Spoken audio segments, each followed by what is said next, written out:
they were fairly enthusiastic about it. The one thing they were not enthusiastic about was me playing the part, and I really can't blame them at the time. But there was something inside of me that you know, this opportunity is never going to come around. And I really wasn't used to money, and I had no idea of what I would be missing. But the temptation started to come forward. First it was 25 grand and $100,000. I never heard of 100,000 because I had like $106 in the bank, and like I said, I had to sell my dog, and things were not looking very, very good. My $40 car had just blown up, so I was taking a bus to work. But still, it didn't matter. I wanted to stick with it. Then it went up to 150,000, 175,000, it went up to 250,000. Now my head was starting to spin, and it went up to 330,000, and probably I heard it went up to 360,000.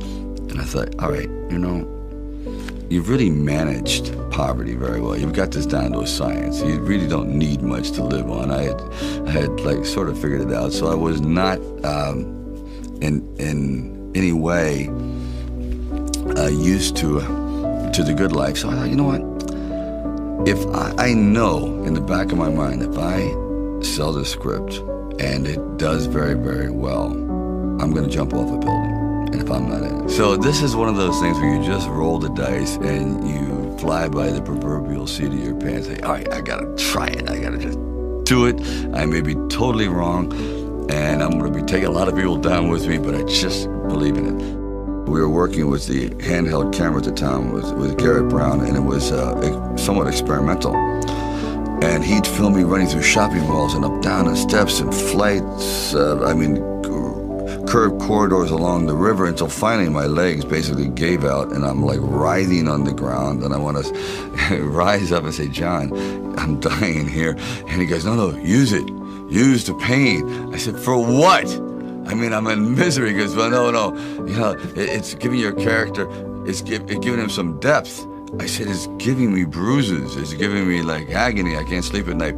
Like the scene where we just jumped down and saw this ship along the dock, this docked along the pier, and I said, just jump out, run as fast as you can along the ship, and I'm running and running. I said, you know what, my legs are buckling. I'm literally gonna crash down here. Teeth are gonna go, jaw, face. I'm just gonna be ground down to this flat-faced image. Please. And I just barely made it.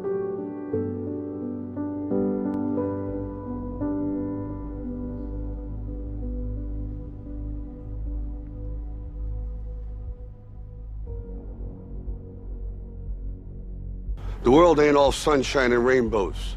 It's a very mean and nasty place, and I don't care how tough you are, it will beat you to your knees and keep you there permanently if you let it. You, me, or nobody is gonna hit as hard as life. But it ain't about how hard you hit.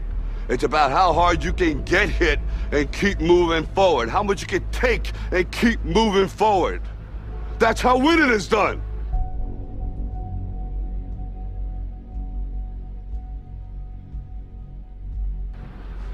Now, if you know what you're worth, now go out and get what you're worth. But you gotta be willing to take the hits and not pointing fingers saying you ain't where you wanna be because of him or her or anybody. Cowards do that, and that ain't you. You're better than that.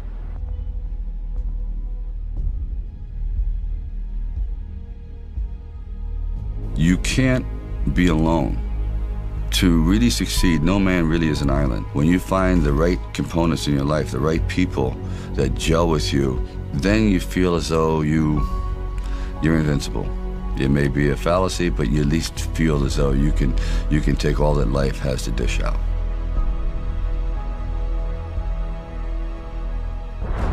At the very end of our lives, if we can still say, you know, we were never humbled, we were knocked down, but we got up, and I can say, I lived life with integrity, and I took all the blows, as the song says, and I still prevailed. I think that's a good epitaph for anyone.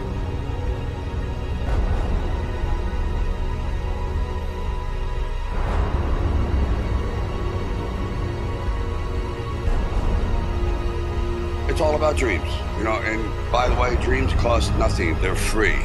The hard part is just keeping them going, and please keep them going, because We're here for one simple reason.